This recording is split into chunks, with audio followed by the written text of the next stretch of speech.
আসসালামু আলাইকুম। আওয়ামী লীগের ফেব্রুয়ারি জুড়ে যে কর্মসূচি সেই বিষয়ে কিছু কথা শেয়ার করব।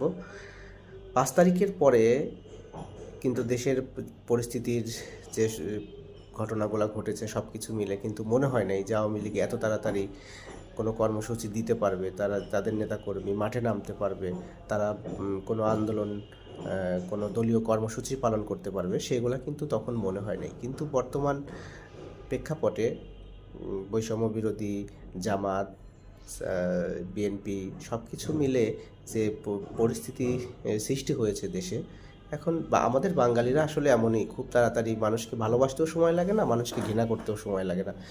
দেখেন আওয়ামী লীগের নেতাকর্মীদের যে অবস্থা ছিল, তারা নিজের থেকেও মনে হয় না যে তারা মাঠে নামবে, কিন্তু তারা এত তাড়াতাড়ি সব কিছু কিন্তু ভুলে গেছে। শেখ হাসিনার যে নির্দেশনা তারা দিয়েছে, সেই নির্দেশনা অনুযায়ী কিন্তু ছাত্রলীগের ছেলেপেলে, আওয়ামী লীগের, যুবলীগের ছেলেপেলে কিন্তু মাঠে নেমে লিফলেট বিতরণ কর্মসূচিটা প্রায় কিন্তু তারা সফলতার দিকে। বিভিন্ন জেলায় কিন্তু তারা নেত্রকোনা, জামালপুরে, তারপরে আপনার সিলেটে, চিটাগাংয়ে বিভিন্ন জায়গায় কিন্তু তারা মিছিল করেছে ইউনূস সরকারের পদত্যাগ দাবিতে। তো এই পরিস্থিতিতে মনে হচ্ছে যে তারা তাদের সামনে তারা আরও ভালো করবে, আরও ভালো করবে। যদিও তারা বেশ কয়েক জায়গায় কিন্তু বাধার মুখেও পড়েছে, গণপিটুনিও খেয়েছে দু এক জায়গায়, কিন্তু তারা কিন্তু ভয় তাদেরও ভেঙে গেছে মনে হচ্ছে। কারণ আসলে ভয় ভয় যদি আপনি কাউকে দেখায় রাখেন কিন্তু সে ভয় পাবে, কিন্তু আপনি যদি তাকে বেশি মারধর করতে যান, এই করেন, তো ভয় কিন্তু ভেঙে যাবে। তো আসলে আমাদের জামাত, বিএনপি বা বৈষম্য বিরোধী এরাও কিন্তু একটু বেশি বেশিই করে ফেলছে, যার কারণে তাদেরও কিন্তু ভয় ভেঙে গেছে। তাদের অনেকেরই পিঠ দেওয়ালে ঠেকে গেছে, অনেকেই ভাবতেছে যে পালায়ে পালায়ে এরকম থাকলে তো আরও মার খেতে হবে, মরতে হবে। এই জায়গা থেকে কিন্তু অনেকেই মাঠে নেমে যাচ্ছে। তো আপনারা একটা জিনিস আপনারা দেখেন যে এই চিটাগংয়ে সীতাকুণ্ডুতে যে ঘটনাটা ঘটেছে, ফখরুল আনোয়ার সাহেব আওয়ামী লীগের সাবেক যে এমপি, তার বোনের বিয়েতে তাকে কিন্তু মব জাস্টিস করে মারধর করা হয়েছে। তো এটা কিন্তু ঠিক হয় নাই। আপনারা বলেন যে আপনার বোনের বিয়েতে বা আপনার ভাইয়ের বিয়েতে আপনার আত্মীয় স্বজন, বন্ধু বান্ধব, এই পরিবারের লোকজনের সেখানে ছোট শিশু থেকে, বাচ্চা শিশু থেকে শুরু করে বৃদ্ধরা কিন্তু সবাই আছে, এরকম একটা সামাজিক অনুষ্ঠানে একজন লোককে ধরে মারধর করা, আপনারা পুলিশ নিয়ে যেতে পারতেন, পুলিশ নিয়ে তাকে পুলিশ দিয়ে অ্যারেস্ট করায় দিতে পারতেন, আরও আইনিভাবে আপনারা আইনের সহযোগিতা নিতে পারতেন, আইনিভাবে একটা ব্যবস্থা নেওয়া যাইতো।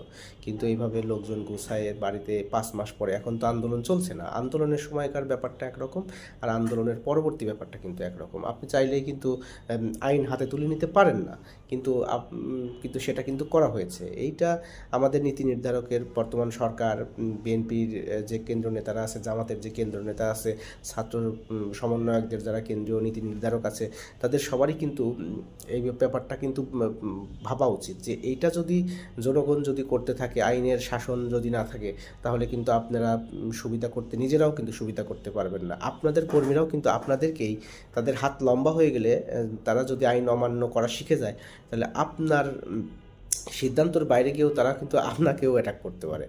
এটা কিন্তু অনেক অহরহ কিন্তু এ ধরনের ঘটনা বাংলাদেশে আছে, যে মন্ত্রী নিজের এলাকায় গিয়ে জনগণের ধাওয়া খাইছে, এমপি ধাওয়া খাইছে। হ্যাঁ, এই ধরনের ব্যাপার কিন্তু আছে। আর একটা ব্যাপার হলো যে কর্মীরা কিন্তু আশকারা পেয়ে যাচ্ছে। এই আওয়ামী লীগের কর্মীর, আওয়ামী লীগের নেতাদের, বিএনপির কর্মী বা জামাতের কর্মী বা বৈষম্যদের কর্মীরা যদি গিয়ে মারধর করে, তো যদি কখনো এই পরিস্থিতি চেঞ্জ হয়, তো বিএনপি এর বা জামাতের বা বৈষম্যদের, তাদেরও কেন্দ্র নেতাদের কিন্তু এইভাবে অপমান, অপদস্থ বা এইটার শিকার হতে হবে। মাঝখান দিয়ে লস কিন্তু কেন্দ্রীয় নেতাদের, লস কিন্তু দলের নীতি নির্ধারকদের। আপনাদের সবাই বেশি চিনবে, আপনাদের সবাই বেশি জানবে, আপনাদের সম্মান বেশি, আপনাদের কিন্তু সম্মানটা বেশি যাবে। এই এই এই ডিম মারা কোর্টে এই করা, এই করে, এগুলো কিন্তু খুব খারাপ। হুম, এটা করতে দিন না, আপনারা এটা করতে দিন না, এটা করতে দিলে এটা এটা সবার জন্যই কিন্তু খারাপ। তো যা হোক, আর একটা ব্যাপার হলো যে আপনার